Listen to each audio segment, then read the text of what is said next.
नमस्कार, मैं हूँ लाल गोविंद सिंह। आप सबों का स्वागत है मेरे यूट्यूब चैनल के स्क्रीन पर।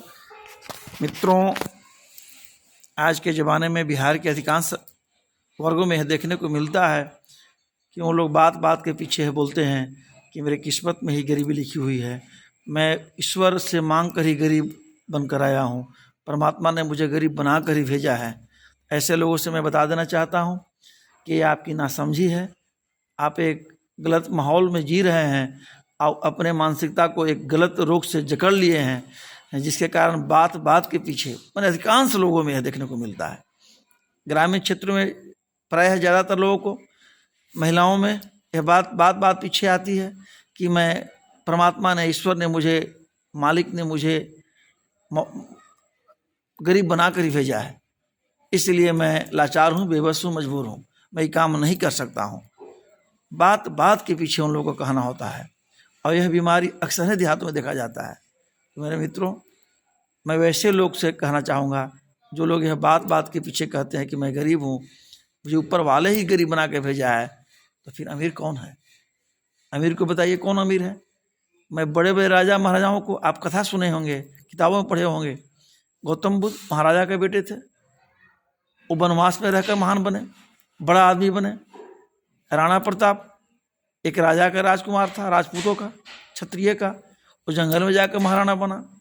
भगवान राम अयोध्या राजा नरेश थे, उनके पुत्र थे, वो जंगल में जाकर महापुरुष मर्यादा पुरुषोत्तम बने।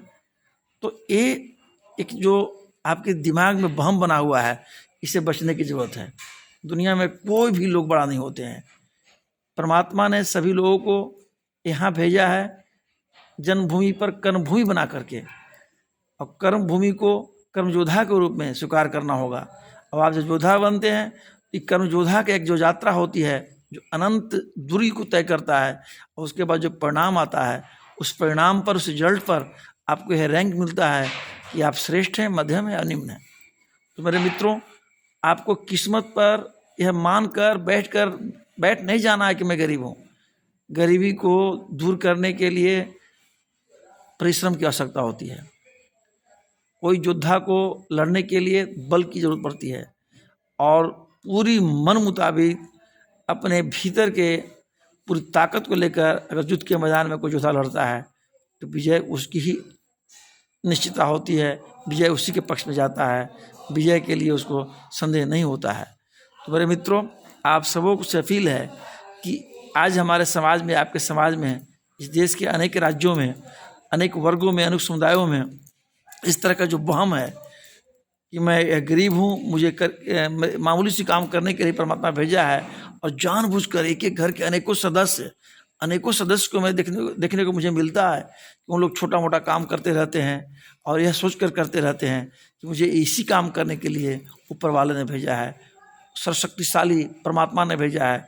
जैसे आजकल देखते होंगे मुसहर जाति में, डोम की जातियों में बच्चे छोटे छोटे बच्चे वो कूड़ा करकट पर प्लास्टिक बीनते हैं, और उन लोगों से मैं पूछता हूँ, बातचीत करता हूँ, उन लोग यही कहते हैं कि मालिक मुझे यही करने के लिए अब दूसरा काम नहीं कर सकता हूँ।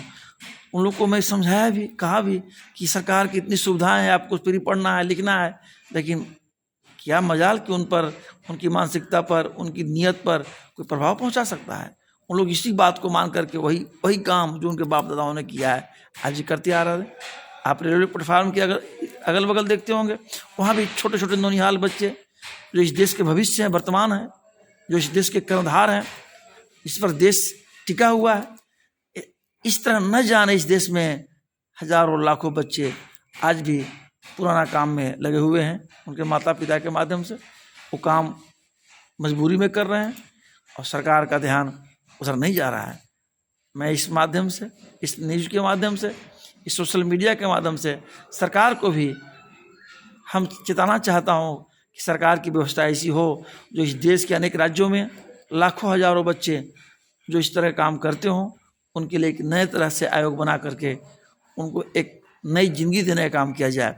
इस तरह का लाखों करोड़ों बच्चे देश में गलत रास्ते पर चलने के लिए भटके हुए हैं, वो गलत काम कर रहे हैं, और यह नीति मानकर, अपने को किस्मत मानकर करते हैं।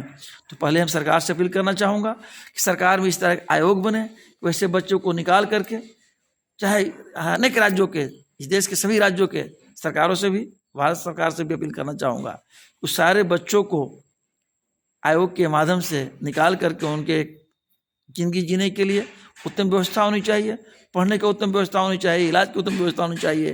तो मेरा मानना है वो सारे बच्चे जो आज का कूड़ा करकट में अपना ज़िंदगी बर्बाद कर रहे हैं, बचपना को बर्बाद कर रहे हैं, जवानी को बर्बाद कर रहे हैं, या न जाने उनके पीछे कितनी पीढ़ियाँ बर्बाद हो जाएगा, अगर ऐसे सारे बच्चों को संभाल लिया जाए, देश के लाखों बच्चों को, हजारों बच्चों को संभाल लिया जाए, तो मैं आशा और उम्मीद करता हूँ ये बच्चे कि झुंड से ही निकलकर वो एक ऐसा व्यक्ति बनेगा इस देश को बहुत ऊपर ले जाने का काम करेगा।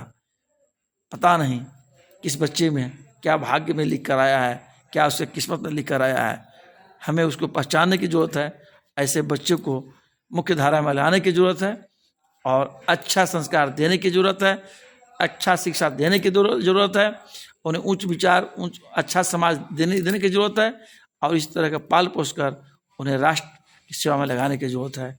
तो आशा और उम्मीद करता हूँ सभी गरीब के भी बच्चों से और सभी गरीब माता पिताओं से कि आज के समय में सरकार का सब सुविधा निःशुल्क पढ़ने से लेकर के, स्कूल में किताब से लेकर के, स्कूल में आपके पोशाक से लेकर के, स्कूल में खेलने कूदने तक आपका दिया गया है।